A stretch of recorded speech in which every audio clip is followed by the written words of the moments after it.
Beep, beep, toot, toot. Hey, good people. It's your Alabama church girl here. First, giving honor to God, who is the head of my life. And to all the leaders, saints, and friends, please hurry up. Come on in. Join this conversation on tonight about Love and Marriage Huntsville, Season 8, Episode 8. And tonight's discussion is Sunni's destiny has arrived. Now, I have a question. I'm going to throw this question out here as you are tapping that like button as you're coming in. Also, share this video with your family and friends so they can come on in and join this discussion as well. But as you are hitting that like button, I want you to just ponder this question. Did Sunni meet her destiny? Did Sunni come face to face with her destiny in this episode, or did destiny come face to face with her betrayal? Question. You can drop down in the comments to answer it, but we're going to get to that question. We're going to explore that thought a little more. But please go ahead and share this video with your family and friends. Tell them to come on over here and get on into the conversation on this evening. Love and Marriage Huntsville, Season 8, Episode 8, Sunni's destiny has arrived. All right, so this episode starts off where it left off last episode, which was with the conversation between Melody and Marceau. We discussed last week that Melody and Marceau are the two most formidable opponents on this television show. Carlos, we like this energy between the two of them. They banter back and forth together pretty well. We like this energy that they give. Some have mistaken it for some type of affection or attraction. Initially, I think season 2 or 3, whenever Mel first filed for divorce, I kind of thought so too, but now I don't think so. I think Marceau has a type, and his type is a little more chocolate than Mel. But what I do also believe is he respects Mel's intelligence. And I say that in comparison to how he treats the intelligence of his wife. I know, Tisha, I'm sorry, because you're a beautiful woman. And I do believe that you are academically intelligent. But sometimes your emotional intelligence is just not up to par. And I think that your husband is a little more attracted to the emotional intelligence of someone like a male. And I think maybe, Tisha, you know this. I think maybe you know this. Maybe you understand this, and maybe that's what causes you a little bit of insecurity. And maybe also that might be why you are attracted to the likes of a male. Not only are you attracted, but you glean from the likes of a male, and there's nothing wrong with that, Tisha. Nothing at all wrong with that. It's just how you do it. If you can't beat them, join them. Figure out. And if you see something about your sister girlfriend that you like, ain't nothing wrong with saying it. And there's nothing wrong with saying, hey, girl, you got it going on in this department. Show me how you do that. And it's nothing wrong, girlfriends, with teaching another girlfriend, hey, I might not be able to put them lashes on like you put them on. Teach me how to put them lashes on, girl. As y'all can see, I don't have on my Betty Boops on tonight, but it's okay. And I'm not good at putting on lashes either, but I'm not afraid to ask a friend, hey, you do that really well. Can you show me what you're doing? Anywho, but I bring that up because remember in past seasons, Tisha has been accused by several people. She's been accused of stealing or framing her logo similar to Mel's. She's also been accused of completely plagiarizing her website off of Stormy's website, use Stormy's business name and everything on her own website. So Tisha, she does have an attraction to some of the other ladies' positive attributes. I'll just leave it at that. All right. So in this conversation with Melody and Marcel, I got to see, well, I've been saying it for a while, and I really have come to be able to verbalize more clearly what it is about Melody that just does not sit well in my spirit. I'm not a millimeter, but I'm also not a male hater either. Please know that. Yes, we do call her the infamous over here because she is pretty infamous. Mel has gotten into it with everybody on this cast. She has basically let them know they're not her friends, that they're her enemies. She has said this out of her own mouth. She's told them when I get off of the reunion, hey, Kevin, good to see you on this evening. When I leave this reunion, I changed my phone number. I changed I block you out of my address. I tell the people at the gates, don't ever let them in. I don't want to see y'all. I don't want to talk to y'all until it's time to film again. And that's where Melody has said that she has given them her behind the kids for season after season after season. Now we get to season 8 and she wonders why she don't have any allies on the show. All right, I'm going off on a tangent. But I learned in not only this episode, but this week, how the words that I need to describe why it is that Melody does not sit well in my spirit. Melody sat at this table and she started out basically going telling Marceau how she has helped him and his business and his wife's business by giving them some advice. Oh, you did use my, and she uses her voice in a manipulative manner, and it's a little bit creepy. Yes, I am. I know when I am, though. I can pull myself back, though. All right, so but it's a little bit creepy how she'll start out with this soft and yes and oh and oh and yes and this and this okay. That situation, that's annoying. That's annoying. But then she gets to the nitty gritty of what she really wanted to talk to Marceau about, which was thank you, Kevin. Are you a millimeter? Because I'm gonna be fair. I'm gonna be fair, and I'm gonna call it like I see it. Amen. Hallelujah. So she goes into what she really wanted to talk about, which is the fact that Marceau had made a statement to the media when it comes to Martell being arrested for the DV and harassing communications. Marceau explained in the previous episode that what really happened was that someone from the media thought that it was him that had gotten arrested. And I told y'all, I kind of heard something to that effect around the time that all this went down. But and that he clarified that it was not him, that he's praying for all the parties involved. Remember, Mel wanted to see the text message that he sent to whoever reached out to him from the media. And at the end of the text messages, he said he's praying for everyone involved, but free Martell. Y'all know that Martell is Marceau's friend.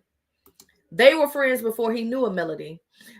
Kevin says, "No, I'm not yet. I like her more than any of the other cast members." Okay, well, I know we're gonna have a healthy discourse on this evening because I have some things to say that are just not so favorable for her. Okay, so just stay tuned and make sure you give me your opinion as well because I like this healthy dialogue. Okay, so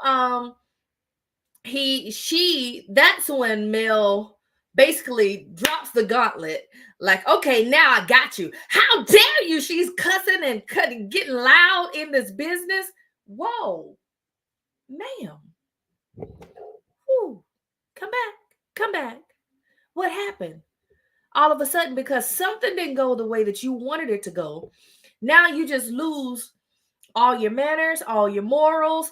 If we ain't talking scriptures and calling out Jesus, it is okay. You are a subliminal. No, I'm not. I'm so overt. I am so overt. I'm gonna say it like I see it. Okay. So, anywho, now I know how to be subliminal, but I choose not to. Now, when you read my books, you'll get the subliminals. But when we are in constant communication and conversation, baby, I'm gonna say it like I see it. Okay. Um, but she is going at him so hard. What she's using these hard curse words, and it was something she said that just was like, oh my God, how distasteful can you be? If denial was a person, it's not me. But how distasteful can you be, Melody, to sit here and tell a grown man? Now you're discussing a case of DV. DV is domestic violence for those who are not aware. You're discussing a case of DV with your ex-husband, but you sitting across the table from somebody else's husband and will say out of your mouth, I should kick your A up in this damn store. Are you serious, Melody? Not only the fact that you're saying these words out of your mouth, that's a threat to someone else's husband. So you're threatening the person, first of all. In certain things, I just feel like if we don't want or we don't expect men to speak to us a certain way, women, we should not speak to them in a certain way. If we don't expect men to treat and behave and engage physically with us in a certain way, we should not treat and behave and engage physically with them in those certain ways. And this is the hypocrisy that I see in Melody. I she wasn't serious, but don't say it, because at that moment it appeared to me, Pacino rules. Let me see. Let me put it up here. She wasn't serious. She said it in a joking manner. In that moment, I didn't see joke on her face. I saw this face. Let me go get a closer view. I wasn't ready to pull this slide up, but this was the face that she was giving. This don't look like she playing. This don't look like she joking. Pacino. I saw her being very angry. That's what it appeared to me, that she wasn't joking. She was angry. And she said these things out of anger. She's angry that Marceau would support Martell in a situation that she felt that she should have been supported. She even made the statement that I'm not going to support her, y'all. I'm not going to support her in bad behavior, because it is. Understood. We are free to disagree. Pacino, please know that I'm not gonna kick you out like some people do on their channels. I'm not gonna do that. I want you to tell me when you disagree. So Kevin says, so have you listened to the recent male's clapbacks towards Destiny, Wanda, and Betty? Yep, that's you ain't following me on Facebook. I just posted about that she on the internet cussing out every one of her castmates and their mamas. Yes, I have seen it. That's the part that gave me more clarity of what it was that doesn't sit right with me. Melody came onto our television screens presenting herself Understood, respected. Melody came onto our television screens, presenting herself as Alabama girl with that real strong Southern accent that I can't really perfect because that's just not my dialect. But she came with that strong Southern accent, and this is I'm a beautiful lady, Southern Belle. I'm into all of the charitable organizations in my community.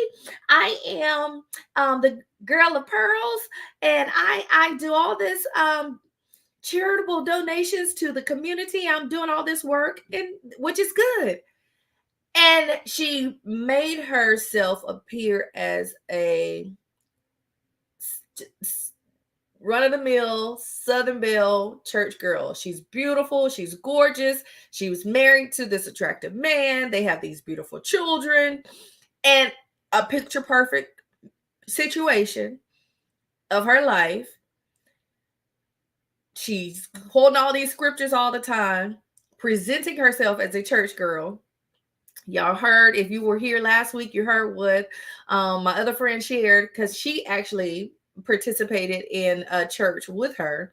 I don't have the personal one-on-one experience of that, but my friend did.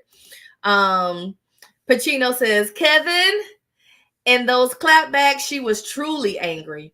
In this scene with So, she was engaging in bantering back and forth. Okay.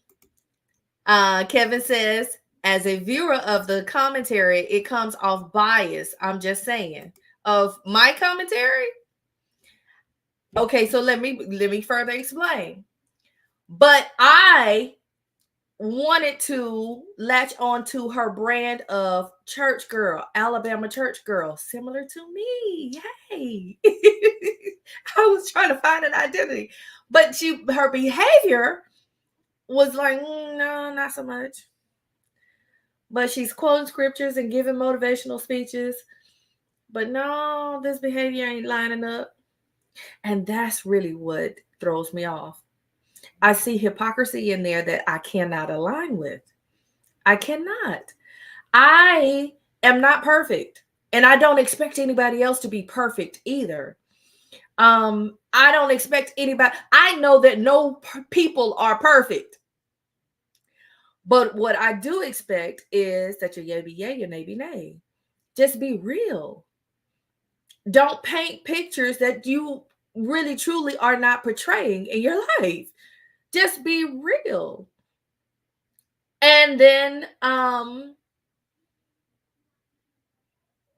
if your life has evolved in a manner that does not align with what you initially showed us, then let us evolve with you. Don't close people out, shut people out, and then expect them to understand who this new you is, because I don't understand it.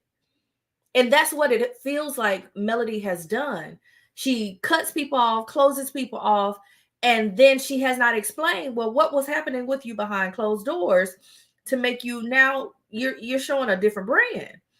That's why I say I see bitterness. I don't see that brand of positive motivational speaking that she has the language for, but the heart seems dark.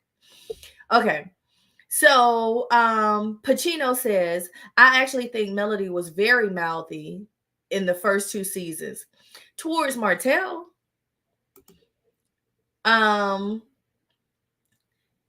Okay. Pacino says, I didn't get church girl vibe on the show. Marceau maybe, on her lives perhaps, more so on her lives. I got businesswoman, mom, wife image at first. But okay, maybe I was wrong for the image that I thought that she was portraying, because she kept quoting a whole bunch of scriptures and, doing these motivational speeches with a bunch of scriptures. So, and I'm not saying you got to be in the church every Sunday, because baby, I'm not. But I know that the Bible and the scriptures are my language, because that's how I grew up, memorizing verses, and that's who I am. It's through and through. I am an evolved church girl. Yes, I am. Um, so everything that I was taught is not what I still ascribe to, but the meat of the matter is still there. You can't talk to me without getting a hallelujah, amen somewhere in the conversation because it's just in me. You know what I'm saying? But honey, my heart truly wants to see everybody treated right, everybody act right. I agree that Melody at times does not communicate her reasons for withdrawing from people well. So but then now I'm seeing a totally different person that I don't understand. And it's like, girl, it is astounding to me the way she has been going live and cussing everybody out this week. I'm like, whoa, what in the world is going on? Does somebody need to go over and do a wellness check? Do y'all know where she live for real? Can anybody get to you behind the gates? I think she assumes that the other person should figure it out. And then I also think, Pacino, that she assumes that because the characters in the situation were wrong, that everybody should abandon the other character and jump on her side. And I think that there is a misunderstanding of what grace, relationship, and loyalties mean. And let's have a conversation about that, if you please would oblige. There comes a time in just about every relationship we have, not just with our marital or spousal partners, or our love partners, but in plenty, especially with our familial relationships. Not so much with your outer circles, like your coworkers and all that. You don't have to have an allegiance to them, but close friends become family, and family is just family. And there are times when they do things that are wrong, but you don't just completely abandon them and never talk to them again, and condemn and damn them to hell, and they don't deserve to have employment, they don't deserve to have friends. We should make sure that all of the goodness in their life is has been snatched away from them. That just doesn't happen. And I think that was the delusion of Mel's expectation of Marceau in this conversation. Kevin says to Pacino, Mel did not come off as angry. She is tired of everything playing on her head top. So it is okay for everyone else to run amok in the palace, yet Mel cannot. The bar is always moving. I don't think so. I don't think so, because I think that she definitely has checked other people when they run amok in the palace. I recall when Stormy and Destiny got into it. I remember Mills having a sit down with Destiny outside. Now, I don't necessarily remember seeing her have a conversation with Stormy, but I remember her having a sit down with Destiny. I also, when Tiffany was on there, I remember her having a sit down with Tiffany, like, girl, what you got going on? Because Tiffany was bumping heads with everybody.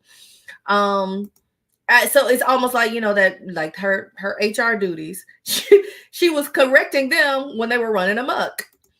I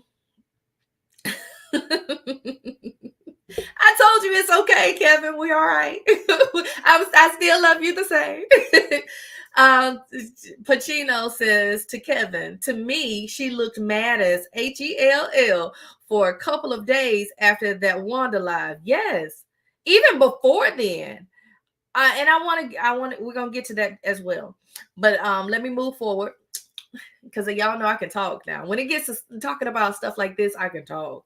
Now, otherwise, y'all, if you meet me in person, sometimes I am a true introvert. Sometimes I can just sit there and just watch and people watch, and that's what I do. I kind of study people. Oh God, yeah.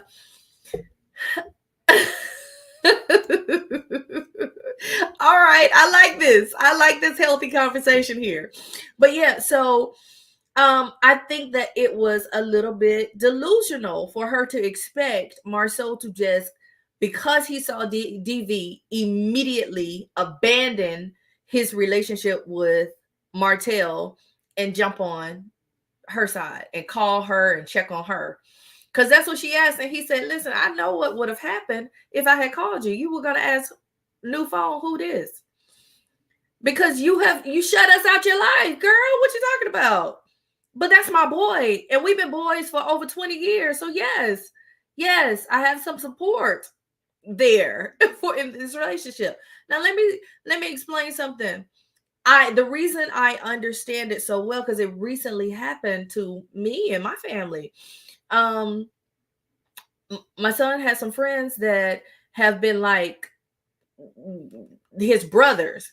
Those friends, they, together all the time. We've gone on vacations. Kevin says, I agree with that. Yeah, we've gone on vacations together. We do play dates all the time. We used to basketball all the time, all this stuff, and all this relationship built up with these boys. And unfortunately, they got into some serious trouble with the law. And my son sent me the screenshots of it. And I'm not gonna cry, Jesus. My heart sunk in my belly. And the first emotion that I felt was hurt, as if it was my kid. And y'all, if you know me, you know how I feel about my kid. That's my heart. And that's why I was hurt, because I love those boys like my own. My secondary emotion was, thank God AJ wasn't with them. Thank God my son wasn't there. But my first emotion was, I love them. I hate that they are involved in this type of situation. Yes, if this is true, and I gotta give grace for the law to do what the law needs to do. If this is true, yes, they deserve to be punished for it, but that doesn't stop the fact that I still love them and I want to see them rehabilitated. It didn't stop the fact that I began to weep and pray to God. God, how did it get to this? And then my feelings were still there, even though it seems as though they made some bad decisions. So I'm not crazy, but at the same time, my emotions were feeling two different things. Then my heart went out to their mamas, because I know how I feel like as a mama. You know what I mean? So it all that to say, I understand why Marceau still had an allegiance to his buddy. That's probably like another brother to him. All right, so Pacino says, I don't think the Scott should have necessarily called her, but it wasn't necessary for him to make a statement without knowing all the facts. Well, in theory, correct, but the media did reach out to him for a statement. And I'm trying to give some grace. I'm trying to give some grace to and understanding to how he could have, because I know if somebody would have reached out to me, I didn't know what to say to the mamas. I didn't know how to reach out to the mamas. And we have had some close allegiance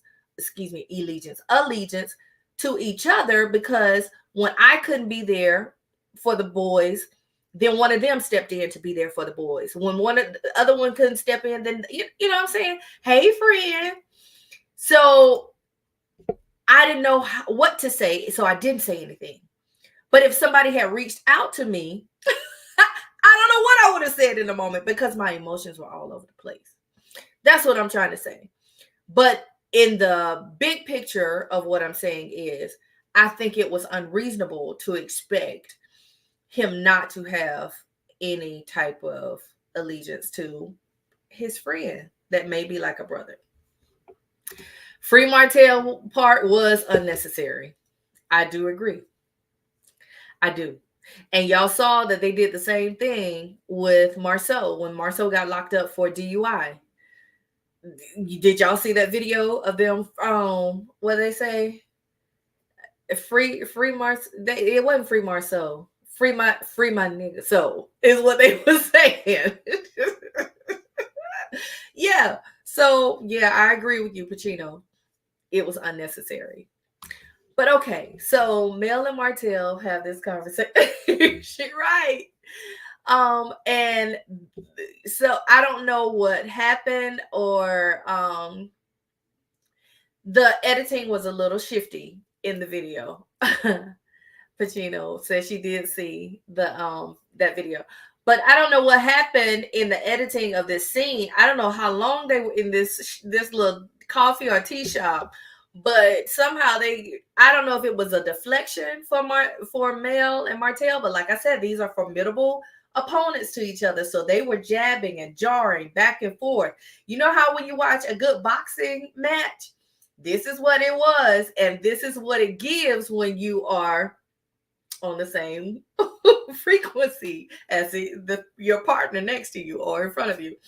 So I don't know how we got from the text message that Marcel sent out to the deplorables, and Marceau explaining maybe he was deflecting, maybe he wanted to get the heat off of him about supporting Martell, and he jumps into the millimeters and the deplorables, and wants to throw the heat back on her, like you don't control your fan base.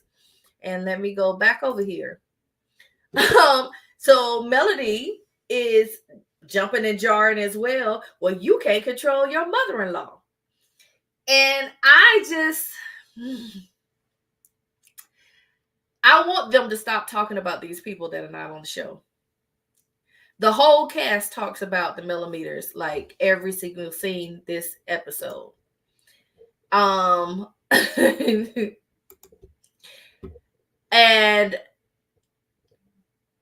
for Melody to bring up Miss Wanda, the mother-in-law, and to see what she did on the live this week about the mother-in-law, these people are not on the show, y'all. Focus on the people that are on the show. And that's starting to really get under my skin. How do y'all feel about it? We talked about it a little bit last week about the appetite of the audience and how the audience is seemingly expecting these cast members to get to an escalated place until the point of fighting for it to be considered entertaining. They're boring if there's no fight, if there's no heated debate, there's no heated argument, then it's boring. And I don't necessarily agree with it. Pacino, see if we can find some common ground here. I agree that I feel this fans storyline has been sanctioned by production, and maybe so. I will say this. Remember I told y'all what the atmosphere was like when I went to the Reality with the Kings in Huntsville. I don't get the feeling, and this is just my opinion. Let me put down my banner. This is just my opinion. I don't know for sure. Ain't nobody from the production talked to me. Me and my good friend Carlos didn't have no conversation about this. This is Valerie's opinion, okay? This is only Valerie's opinion. I got the feeling that production probably don't care for these millimeters either, because they were a bit much, and I'm being gracious. That atmosphere was very tense in that room, and I don't think it was welcomed. That's just the way I feel. Carlos and Martell are at the top of the dislike list for the millimeters, which, I don't understand why. I understand why Martell, but I don't understand why Carlos, because it's at the end of the day, the day gonna end. And Carlos was the one who has the production company. Yes, Mel brought this idea to him, and they made a baby out of it. But at the end of the day, this is Carlos' baby. So I don't understand why they mad at Carlos. If he goes away, the whole show goes away. Of course, they do not, and why would they? Carlos is production's puppet master. Yeah, but I will say the behavior that was displayed at that show, it was not mature. I'll just put it like that. It was not mature. Pacino says they feel that Carlos should fire Martell. Now, and I think we talked about this before. He does. It has to be on the basis of his participation on the show. It can't be on the basis of his reality with the castmate, with his ex-wife on the show. It can't be that, because that's what they're there to produce, the reality. It can't be because he did Mel wrong, so he should get fired. That's not, y'all, this is a job, remember. So if they just fire him because the audience doesn't like the fact that he didn't do Mel right, he could sue. Labor laws are real. It's certain things you just can't just, yes, they are at will states, but what did I do on the job? How did I violate policies on the job? That's what got Kenyon messed up. Because somewhere there was a violation of the policy. All right, so Pacino says, I did not like, and neither did Melody, when the fans cheered Martell's arrest announcement. When did they do that? Oh, at the show. You were there, Pacino? Girl, did we sit next to each other? It was a beautiful chocolate lady that I sat next to. I don't remember her name, but I got a picture of her. But we had a good time at the show. Hey there, Lady T-Bug.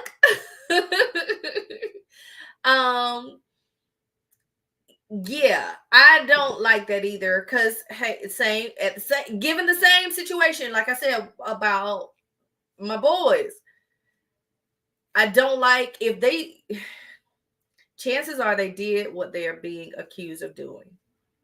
And I don't like the fact that they did it. And I don't like the fact that the people they did it to are harmed or hurt, and their families are harmed or hurt.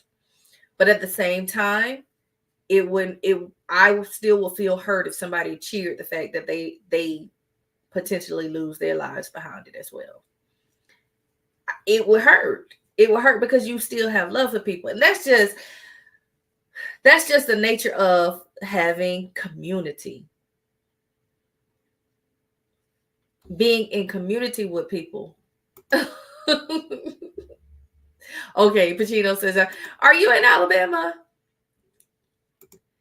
Lady T-Bug, welcome. I hope you are enjoying. Please hit the like button as you're coming in and share it with a friend as well.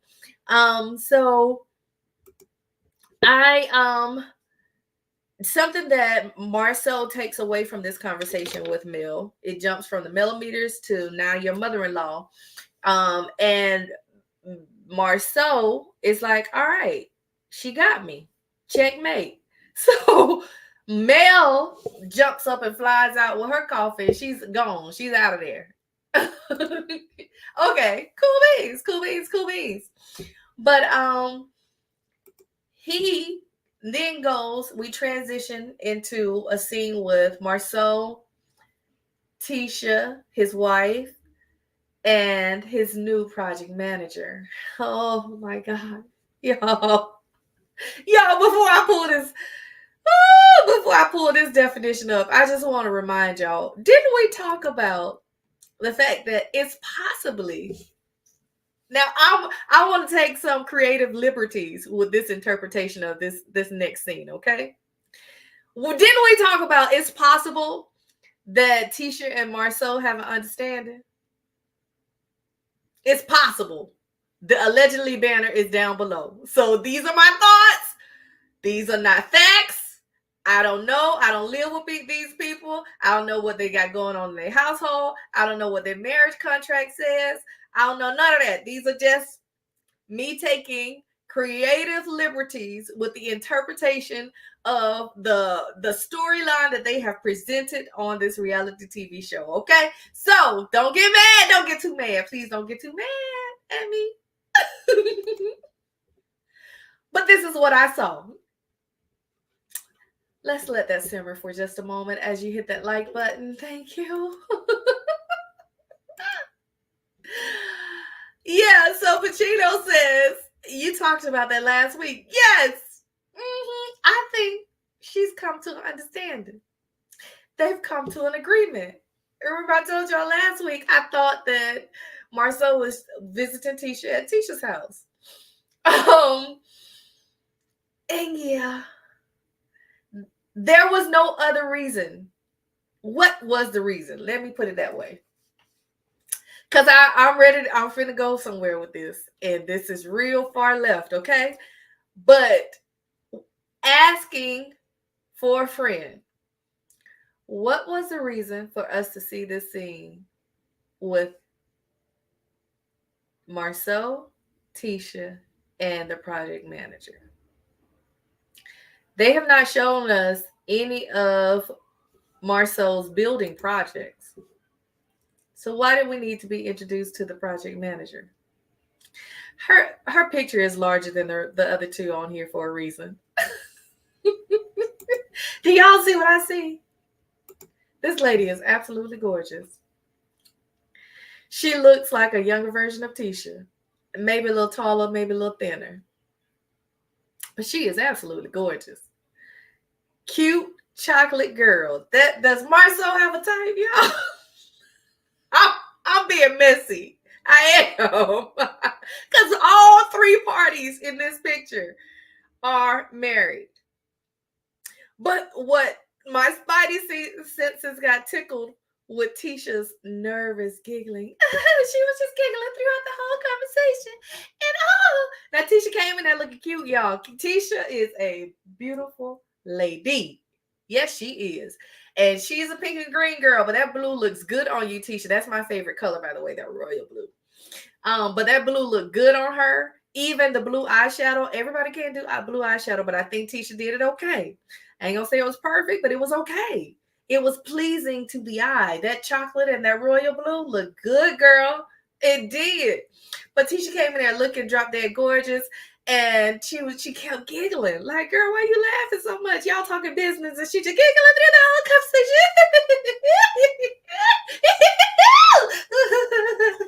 Tisha, girl, calm down. What is wrong? Is this a nervous laugh? You're not nervous because of the cameras. And we know from last episode that you're not nervous because of Marceau. What is the reason? Yes, Tisha did look good. But what is the reason that you just keep laughing and giggling like this, Tisha? What's going on? What's making you nervous, girl? What's going on? Tolerance is the act of passively allowing something, especially something wrong, by failing to prevent or stop it. So what was the reason that the production let us see this scene? Y'all got any speculations? Because I'm speculating. Do they want us to run with this idea? Because y'all know every season they have tried to make it seem as though Marceau has him some little extracurriculars on the side. We just don't get to see the extracurriculars. Maybe they introduced us to an extracurricular and gave her a title and a paycheck called project manager. Maybe. Y'all got quiet. Okay, y'all don't want to say it, but I'm going to say it. That's the way it appeared to me that, okay, are they trying to put the idea in our mind, tell us a story without saying the story? In a book, it would be called a red herring. Are they giving us a red herring here? Trying to, throw us off, throw off the spidey senses. Why was Tisha giggling so much? And she also made the statement in this conversation that she needs to be included and made aware of everything that's going on. Y'all heard that part? Because I did. Tisha, what's going on? So MJ lets us know that she's in her first year of marriage. She's coming up on her first year anniversary. Marcel makes it clear that she needs to put it on the calendar so they can do something on that day. I'm being messy and I know it, y'all. I know I am. Right. Now, I did see Marcel post a video of a project that he's working on. And I told you before, I like modern style homes and decor. I feel like Marcel and Tisha do have good taste. And I saw the home that he was working on was a modern style home. He says that he has the floor plans up on, I think, houseplans.com or something like that. But he had the floating stairs. I said, oh, they do have good taste. Now, I don't know, what their skills are like, but they do have good taste. They do have good taste. So I did see that on Instagram, and I would love to see that on the show, but they don't show that. They don't show that part of their life, and clearly that's a big part of their life. I've seen him working on the show on their own personal home, but we ain't seen no building anywhere else. Now we see Chris, Nell's husband, setting up signs for sale signs. He's into real estate. I think he's a real estate agent or broker, but we've seen him putting out for sale signs or going to look at property that's going to be for sale. But we haven't seen Marceau, breaking it back as as a contractor, or I don't know if he's a project manager or whatever. No, MJ is a project manager.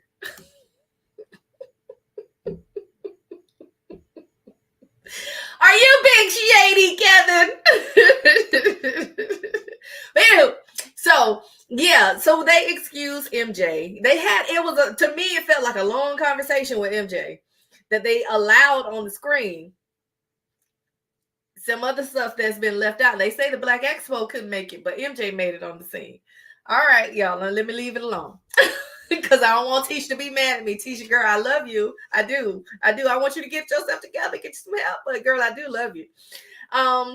But anywho, so Marceau brings up to Tisha his part of his conversation with Melody, which was that Melody says, hey, she brought up a good point that we're asking her to control her fans, and she's not controlling her. You're not controlling your mama. Y'all know what Tisha did. What did he tell us last episode? That Tisha's first weapon of warfare is when something is brought up in the conversation that she doesn't like, she gets defensive. And that's exactly what she did. Tisha, this is why we need you to go see some type of counselor or I'm sorry, y'all. My mouth is still dry, so I had to put something in there. You need to go see some type of life coach or somebody that can help you get your words together so you can express verbally, clearly, and articulately what you feel, how you feel. But y'all got me giggling. That Kimmy's hesitancy. Kimmy, you know what? I don't think Kimmy was hesitant, is not the word that I would use. Kimmy was very sure, I don't want to work with Marceau. She was trying to be cute and coy and gracious about it. She is a Southern belle. Yeah, I love that about for us Southern girls. We'll tell you in a way that makes you feel okay with the fact that we told you no. But Kimmy was like, no, I didn't seen your work. I'm done. I'm good. Thank you. And I don't know. I hadn't seen any conversation of them actually working on a project for Kimmy. I should go by there and check it out. Yeah, nah, I ain't finna do what that lady did to Stormy. We're getting there. We're getting there. But Tisha gets defensive about not being able to control her mother. And I agree, Miss Wanda is out of hand. She is out of hand. She is off the chain and out of hand. But how many of us, especially here in the South, had know plenty of older women? Oh, Jesus, I said the wrong thing. I apologize, Lord. Older women, especially older Black women, that just run their mouth and say all kind of things that are more than likely inappropriate, unsolicited, and you just have to ignore them. We got aunties like that. We got grandmas like that. Your auntie at the family gathering ain't like that. And you have to ignore them until they shut up, until they drink enough to just fall asleep. Or, just ignore them until they eat themselves into an itis. Yeah. But in this case, we have seen Miss Wanda. I like Miss Wanda, y'all. I do. I got a picture of her in the intro video. I like Miss Wanda because she's funny. You haven't run into, oh my God, Pacino, where you live at? I know you said the south of Atlanta, but they everywhere. They at the church house, they in your family. Yes, they talk too much and say all kind of ridiculousness. Thank you, friend. And we're church girls and we done run into them. They everywhere. Will just say anything out their mouth. I'm gonna tell you, I grew up with, I told you, my mama and my grandmama. My grandmama used to tell me, I have a big forehead. Y'all see that? And I tend to like to keep my forehead covered because I know it's big. But I'm gonna tell you where it started as a little girl. My mama would give, I always wanted a bang, cover up this big old forehead. I got it from my daddy. Cover up this big old forehead. So my mama would put a lot of hair in my bang. And I got thick, kinky hair. So it would be real fat bang. We come to Sunday school and go over to the missionary corner and hug my grandma, and she'll say something smart out of her mouth. We kids now. Let me say because my sister, she didn't get it like I got it. I'm a kid. I'm 5, 6 years old. And my grandma would say something stupid like, I see your mama put the porch out on your forehead. What? And then I got big feet too. So here we are going to school with them white patent leather shoes. And grandma saying something about, oh Lord, look at my baby with these bolts on her feet. Stuff like that. Just ignorant and unsolicited. But they say it. They do. Pacino says 2 of my grandmother's sisters were like that, but I never knew them. Oh, okay. So, but you know of them. You know they do that. Anywho, I'm just teasing with you, Pacino. But yeah, honey, yes. They in the family. They say so. And my grandmother was the missionary, the head missionary of the church, the pastor's sister. That you thought she cared. That just gave her more ammunition to say what she wanted to say when she wanted to say it, because she felt like she got the authority to say what she wanted to say when she wanted to say it. And she didn't use no curse words, but she had some alternate words. That blabbit. She had some alternate words that she would curse with. Right, friend. That's why we got tough skin. That's how we made it through. They taught us to be resilient as kids. And you learn to ignore them, the coping mechanism. Ignore them.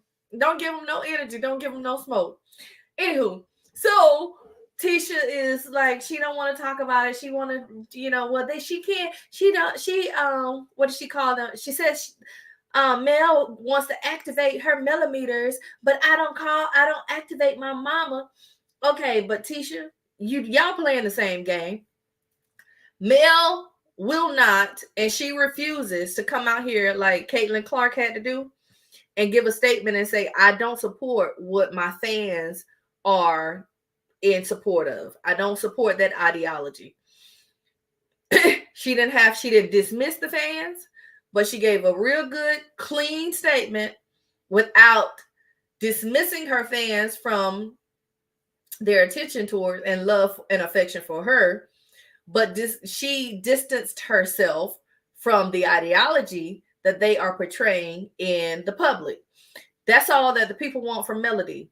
We're not saying you got to say, I don't like y'all and don't support me. No, but that mindset of running up on people and taking my castmates to the courtroom and filing all these frivolous claims, you're not distancing yourself from that. So Melody's playing that game of, I won't distance myself from my fans, because at the end of the day, she has something to gain from the fans, the support, that crazy support, and it's benefiting her. Just like Tisha, you won't distance yourself from Wanda, and you won't come out here and say, yes, mama, you my mama and I always got your back, but you're gonna have to hush your mouth. You won't do that. You refuse to do it. Why? Because you got something to gain from it, Tisha. All the ways that you don't know how to use your words, even with your mom's speech impediment, she knows how to use her words. So the things that you might want to say, mama gonna say it. So, man, maybe, Jesus, did we just make a discovery here? Maybe that's why Tisha doesn't know how to clearly articulate, because mama has always been the one out front using words. Maybe these are just thoughts. These are just opinions. These are just ideas. These are not facts. So don't y'all go running with this. Okay? But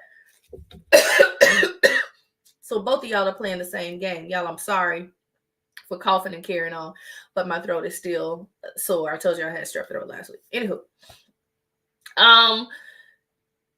Both of y'all are playing the game.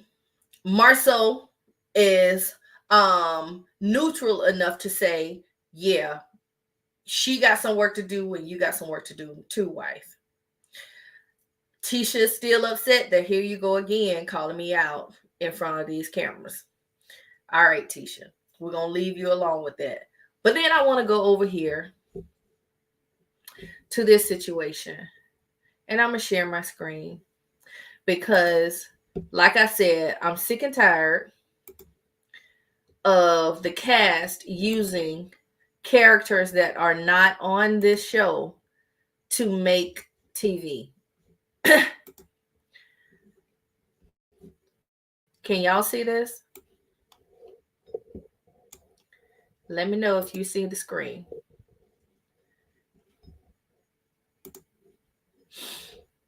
Yes, no, maybe so in the comments, but here we go. Tell your family to keep my mother name out their mouth and keep my kids out their mouth. That just because I sit over here and I mind my business, I drink my water and I make my money, that I can't get with your ass. Don't ever think that. And what I'm on right now, I'm literally on. Play with me and I'm coming for you.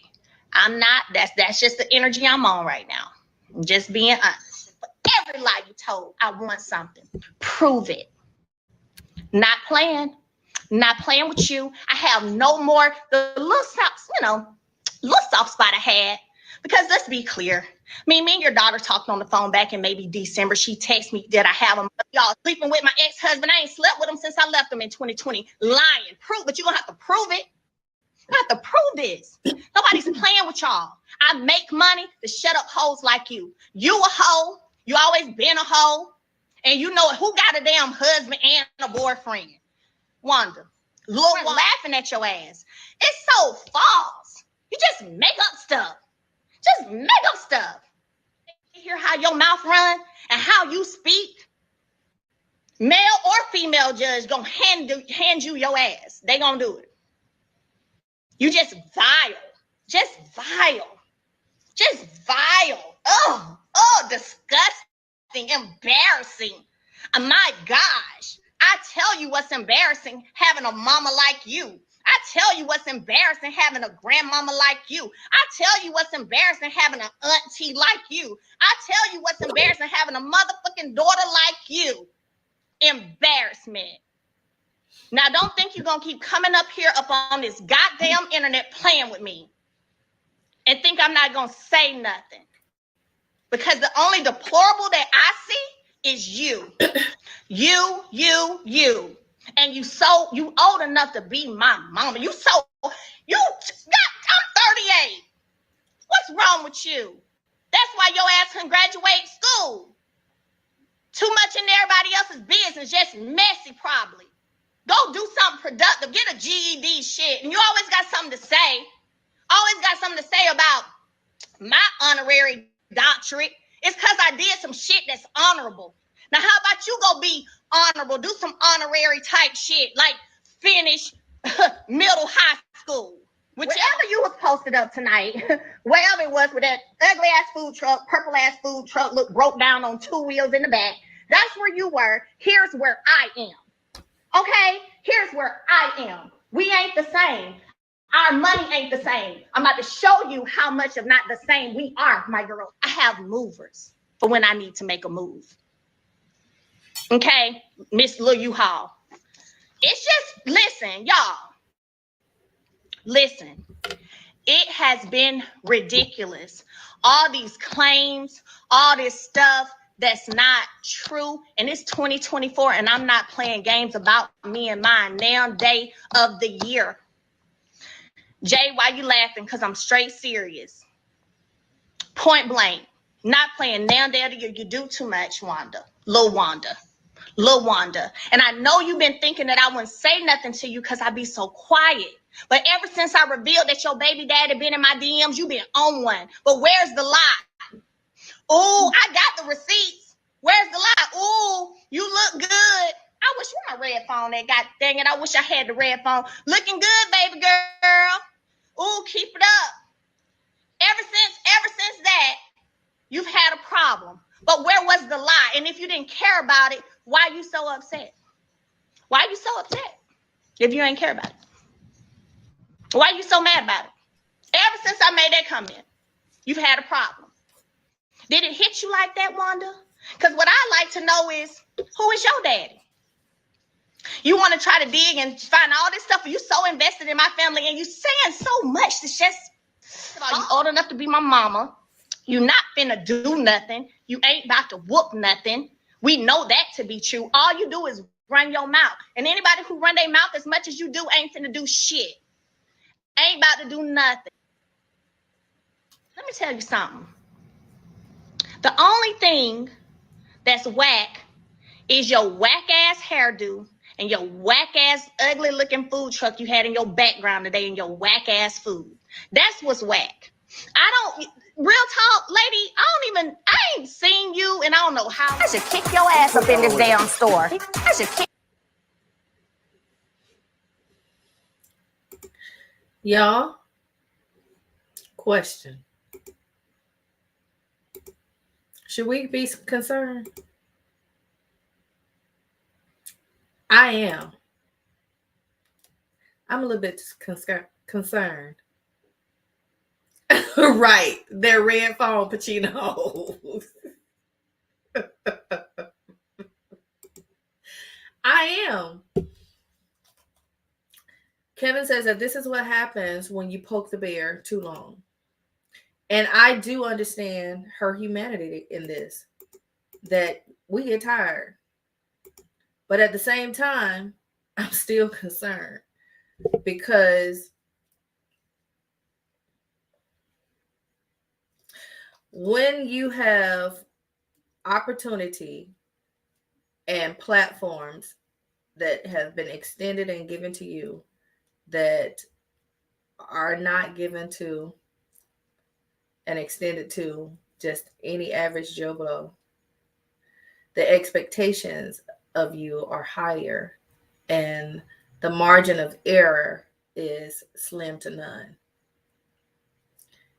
And I'm concerned because I feel like this is a big misstep for Melody.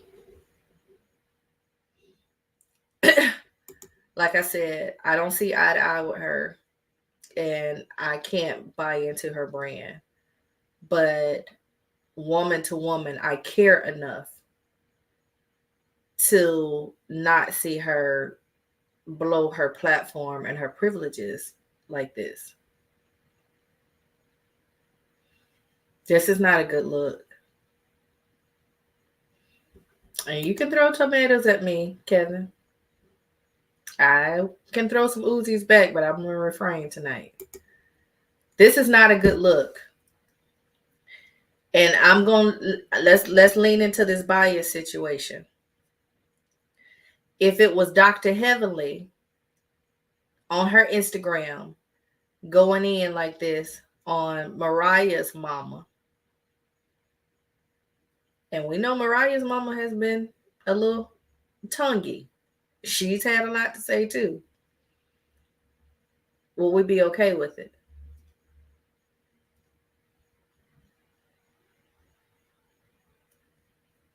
We would expect better. Just out of sheer professionalism, we would expect better.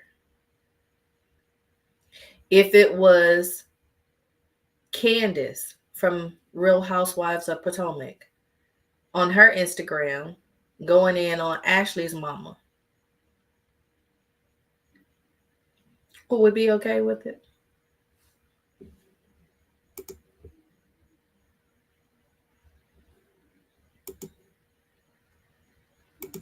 We would expect better.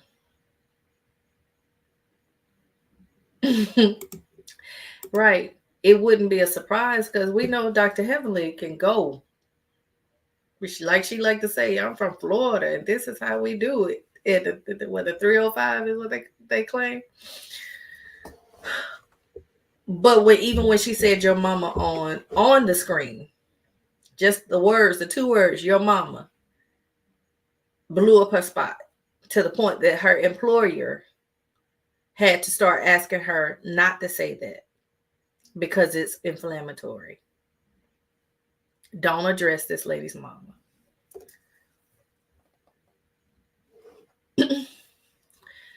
I'm concerned also because the lady ain't on the show no more. So it's easier to ignore her. Yes, I agree. Miss Wanda got too much to say.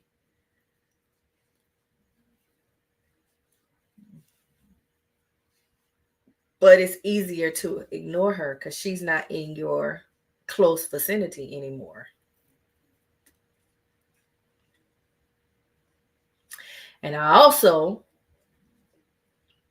saw the son in law trying to correct the behavior. We got to do something about this now. So it's not like the people that are in your vicinity are not trying to help the situation.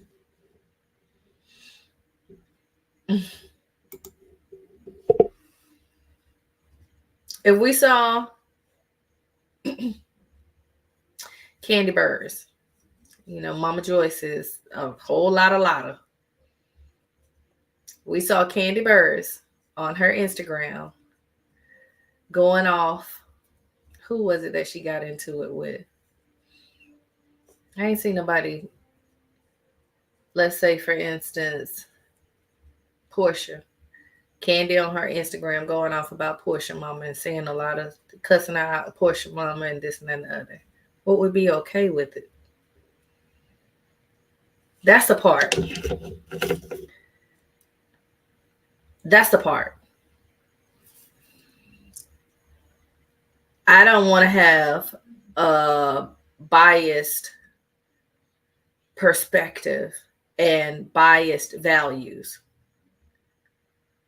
I don't. I want the standard to be the same across the board. And I want us to have a standard. I want us to have some values. There are some boundaries and some lines that we don't cross. Y'all, we've been talking for a minute and I ain't even got to Destiny and Sunny yet. So let me hurry up through this.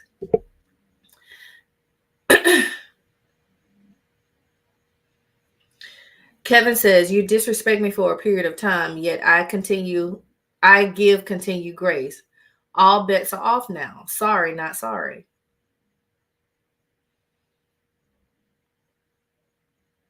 So that's your standard.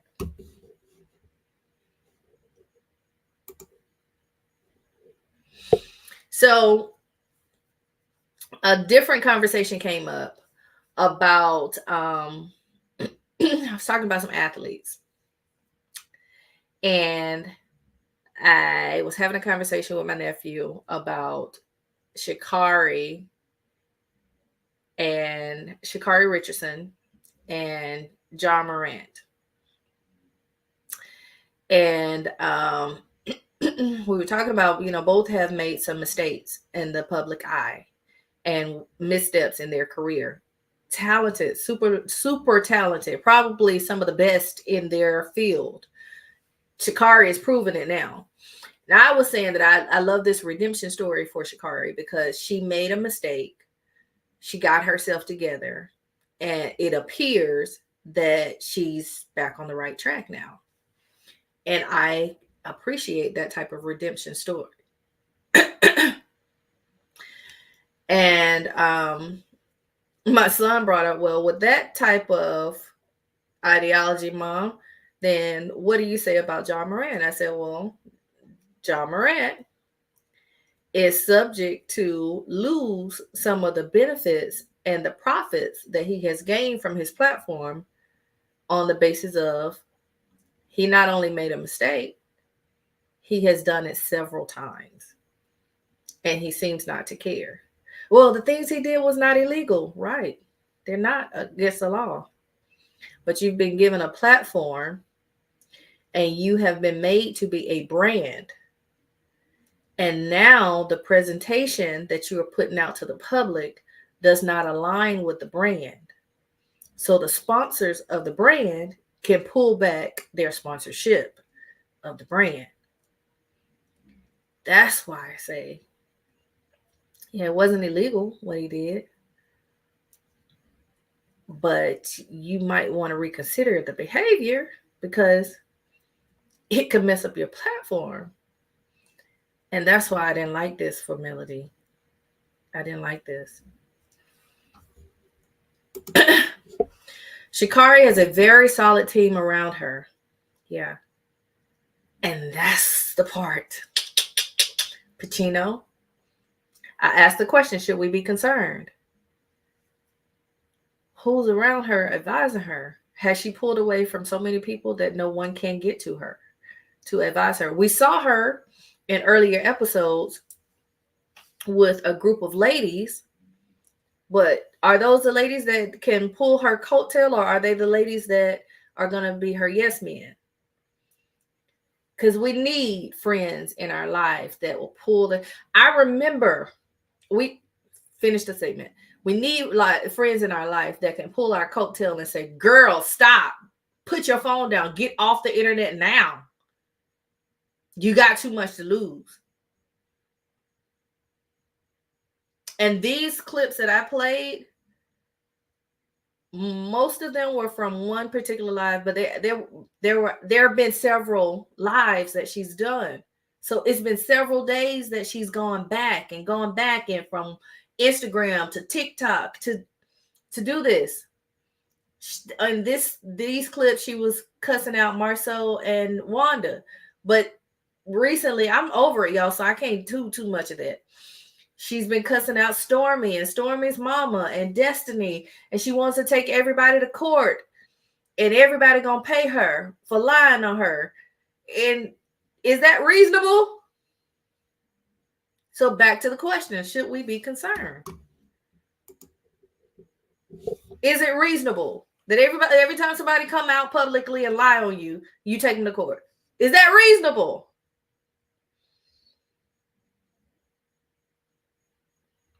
And I do understand the humanity of getting fed up with people bothering you. I do understand that. And I do have empathy for that. But I am concerned. And I'm going to leave it at that. I want the best for everybody on this cast. I always tell y'all, I'm Alabama folks first. That's my allegiance. I'm an Alabama girl, so I love my Alabama people. And I want to see the show continue to grow. in Alabama.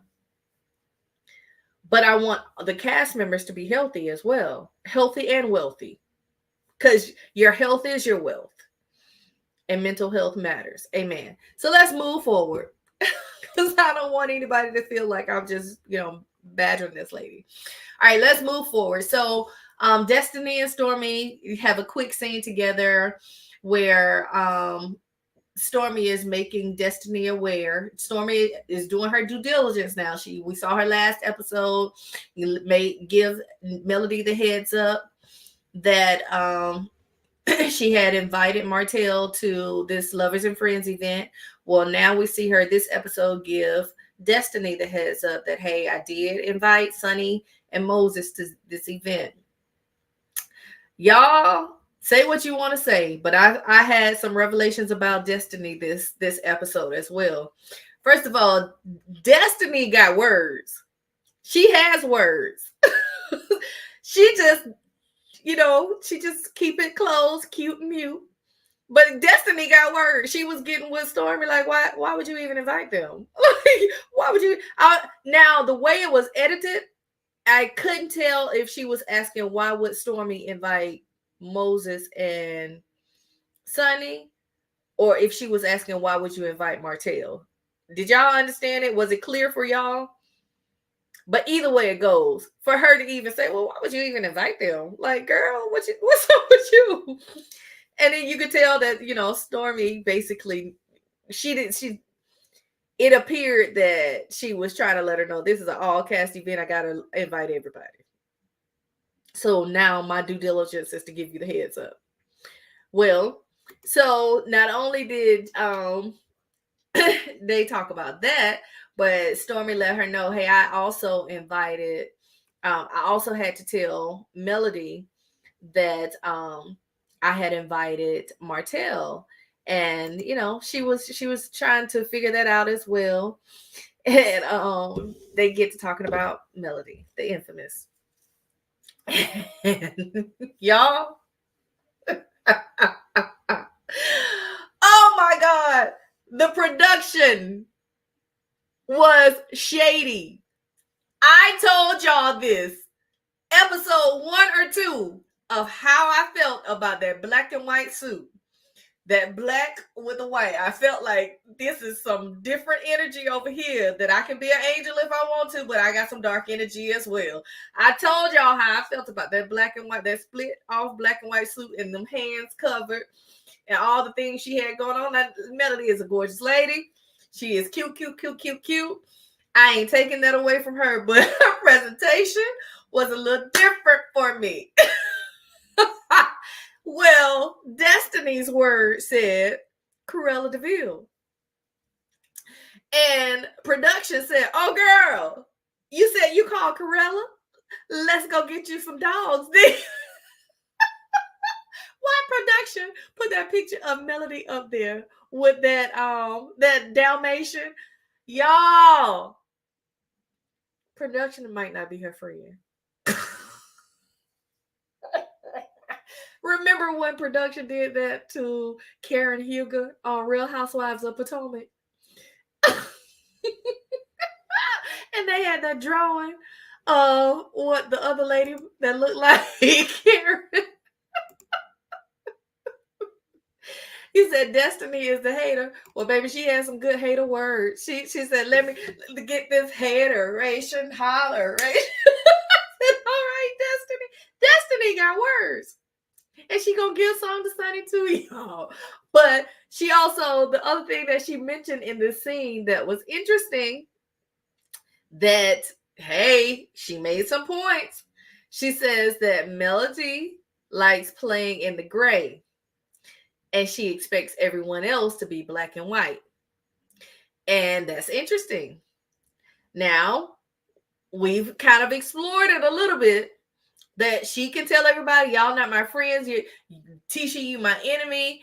But when I'm ready to film with you, I can call you up and we can do this thing. Because, I can do that. But when I don't want to fool with you, I'm not going to fool with you. So it's okay for me to do it to you, but it ain't okay for you to do it to me. We've explored that. And other castmates. She's done that with other castmates. I can shut y'all out when I'm ready to shut y'all out. But you better not do it to me. If you're not on my side, then you got to go, Kiki.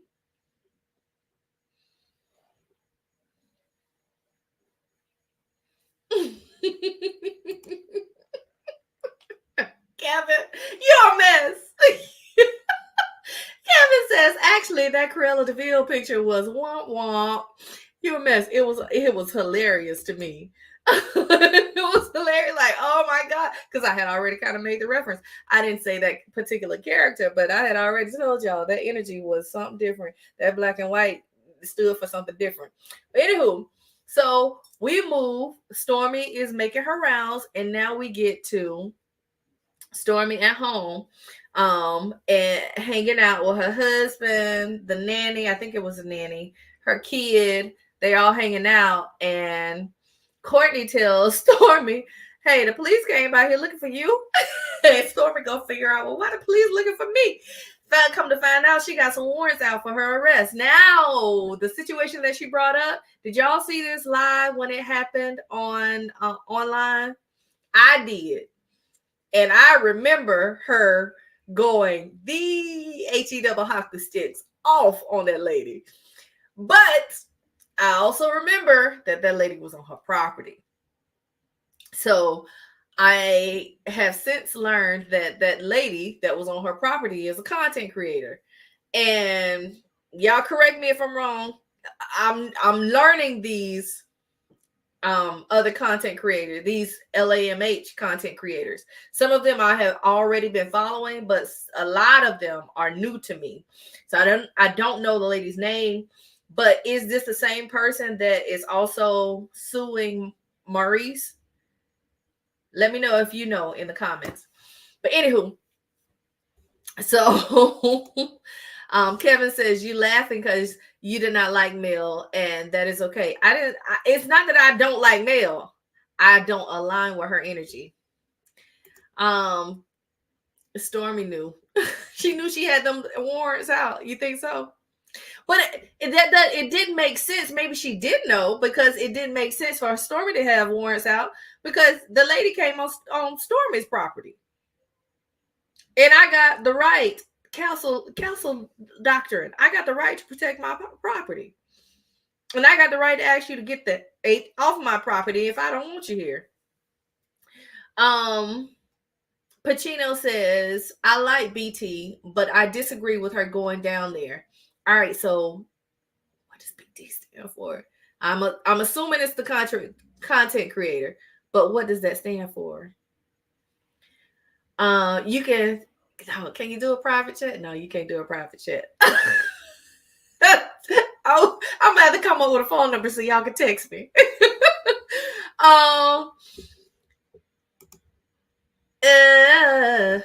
Pacino says, yes, she is. And Kevin, come on, show it.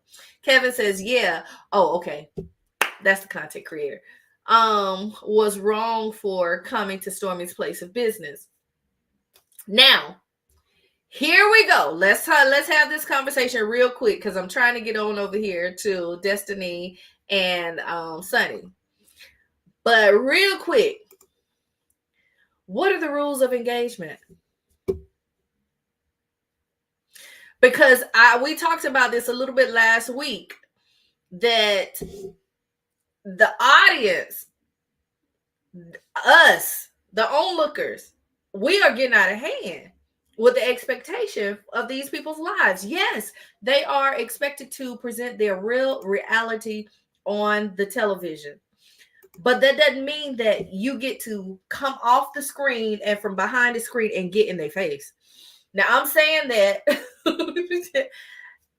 from the perspective of, yes, I have sat in the presence of some of these characters on this show and had conversations with them. But you know what I did talk about this show? At all. No questions. In fact, I act like I didn't even know anything about a show. At all. Because I'm sure once they come off them cameras, They just want to live and be human. And guess what else I'm not going to do? I'm not going to sit here and divulge behind the scenes tea like that. Even with the stuff that happened at Carlos' situation. I didn't like the fact that we signed NDAs as we walked through the door. If you didn't sign it, you couldn't come in. You had to give several IDs and photo release forms and all that as you came in the door. Carlos got on that stage and specifically said, in fact, he halted the production to tell everybody, we are filming. This is going to be on the screen. I need your agreement not to say anything about what's happening tonight. Guess what? Within 24 hours, I already saw the whole thing on YouTube. Somebody recorded the entire show and put it on YouTube. I'm never going to do that. You got to be trustworthy. So what are the rules of engagement, y'all? How can we engage with these people, get to know them, get to know their lives, be fans of them without becoming fanatical? Okay, thank you, Kevin. Pacino says, I very much disagree with interfering in anybody's business practices. Yes. But I also disagree, like, for instance, I work in the Huntsville area, but I also have family in the Huntsville area. You know, some of these folks' kids go to school with some of the family's kids. I'm not finna divulge that information or, show up at those events just so I can get a picture and see what they're doing. I wouldn't try to engage with them in their day-to-day life practice either, with their family and their friends. And that seems to be too much for me. That seems to be too much. These are real people, and they really have emotions just like we have emotions. Going back to what we just said, what I just mentioned about what I'm thinking and feeling about Mel. I'm starting to get concerned now, because buttons, you can get to a place of pushing people's buttons to the point of them exploding or imploding. So what are the rules of engagement? How are we going to really satisfy this situation to where it's enough engagement with these reality stars to where we feel satisfied and nurtured in the entertainment, but also enough to where we give them room to live their life in peace?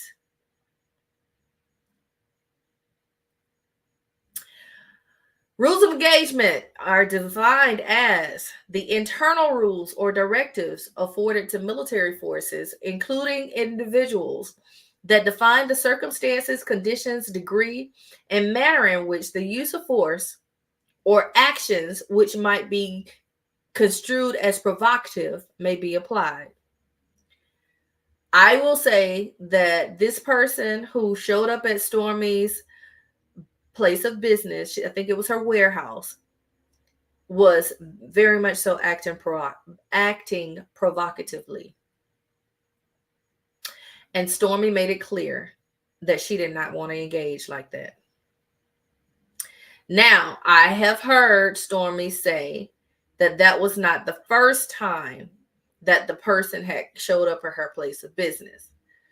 That Stormy has moved to several different locations, and Stormy says that this person has shown up at each location.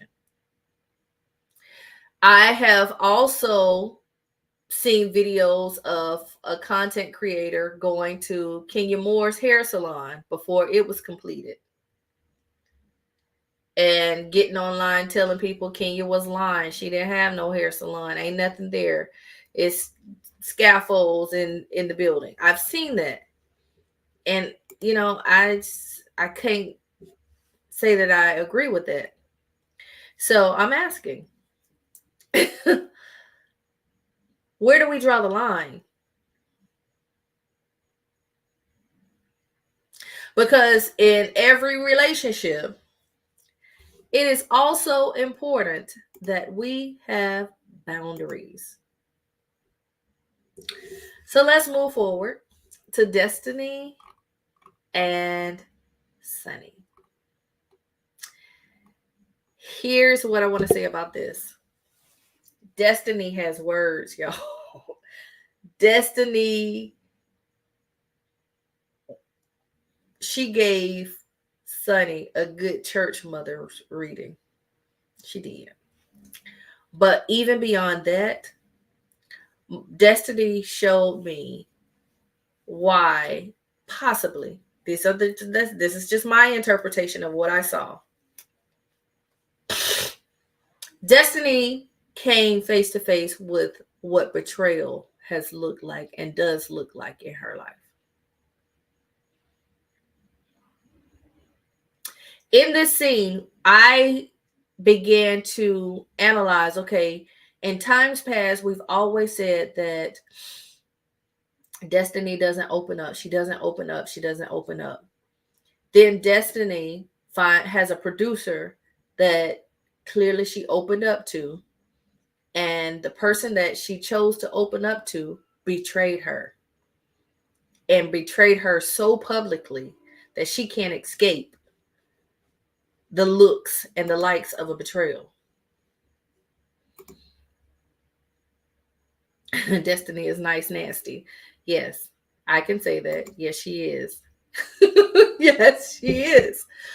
But I think I know why she has reason to be. Can you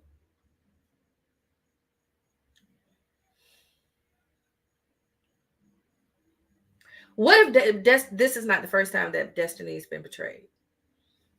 What if, say for instance, Destiny has chosen to retreat and go back into her shell and not say too many words because this is not the first time she's been betrayed like this?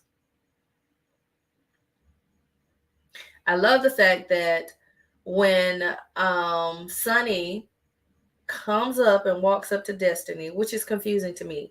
Sunny, why did you need to have a conversation with Destiny other than to have a scene and to try to produce TV? You're no longer a part of the production team, ma'am. From what we hear, you got fired, ma'am. Or you were released. In the words of Rodney DeVois, released back to the community. Shout out to Rodney. I like him, but he don't like me. Oh, that was shady. Oh, anywho. So, what if, Kevin? What if maybe that's possibly a reason? I'm just exploring some ideas and possibilities that she does not like to open up and share herself and be vulnerable because she's done that and it backfired on her. And that's what I saw in this moment. When she said, "Would you like to have the conversation?" And Destiny said, "I would not like to have a conversation with you." But she got pulled into one anyway. Destiny seemed like she is fire under pressure. Destiny, in that conversation, have y'all ever experienced someone who has anger that's pent up like fire? And if you swing or blow any amount of oxygen on it, it's going to blow the whole house down. That's what Destiny's temperament seemed like to me.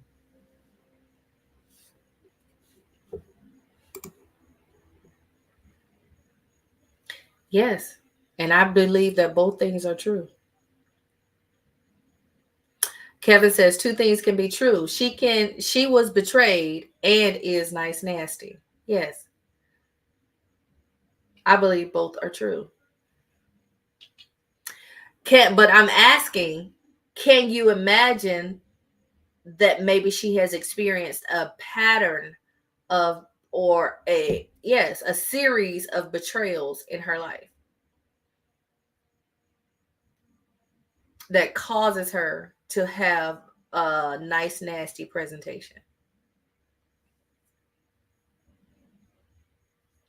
Can we consider that?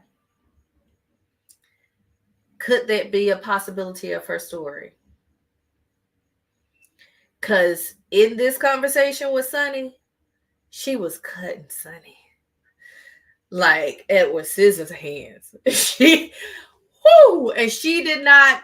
She wasn't trying. She wasn't playing around with no fat. She wasn't playing around with no gristle. She got straight to the meat of the matter. Okay, Pacino. We've seen her be rejected 3 times on the show. Yes. So could that be a possibility of why she does not allow herself to be vulnerable? It doesn't work out for her for some reason.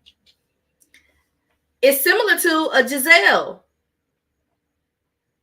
After what, the 3rd season when Monique came on and that Sherman situation didn't work out, we get no more vulnerability from Giselle on Real Housewives of Potomac. She has a nasty presentation. And that's all that she's going to give you.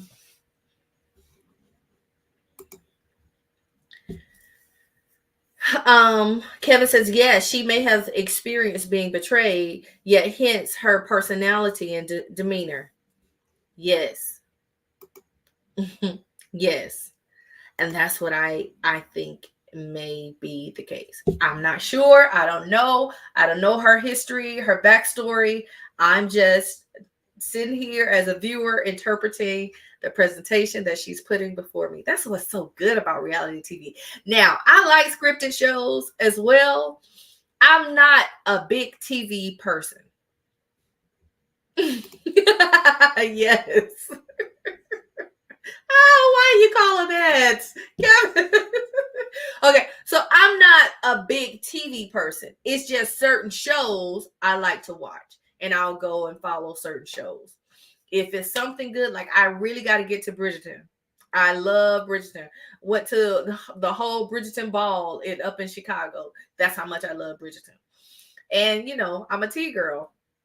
By the way, we're gonna have a taboo tea 2025 because I'm about to be out of the country for some time. But anywho, so yes, it's certain shows that I love, but the reason I do love reality TV when there's a lot of people. Hey, y'all know I'm a church girl. These church folks be trying to act like they so saved, sanctified, filled with the Holy Ghost, knowing they got hell up in their life and in their heart. That they too saved to watch reality TV, whatever. Because half the people in here were act the same or worse than these folks on this TV show.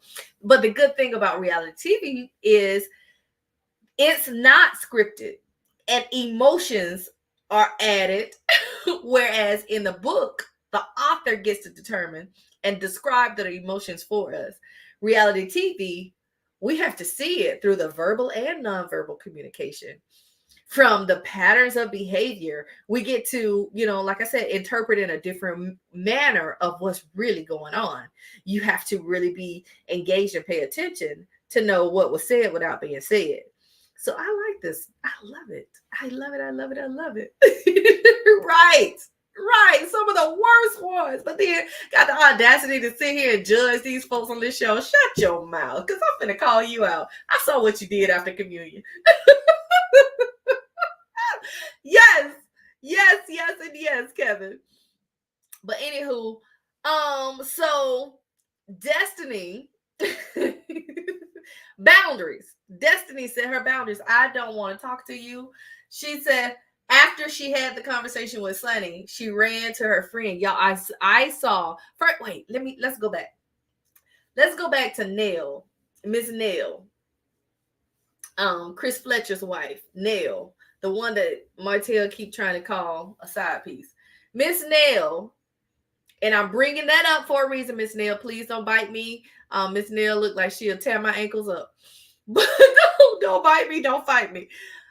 I'm bringing up the fact that Martell keeps trying to call you a side piece because it was interesting that Miss Nell had the conversation with Sunni when she first saw her enter the building.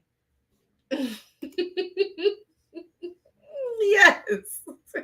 Not just Saturday night, Monday through Saturday night. Oh, that's what Martell said. I ain't gonna say it. But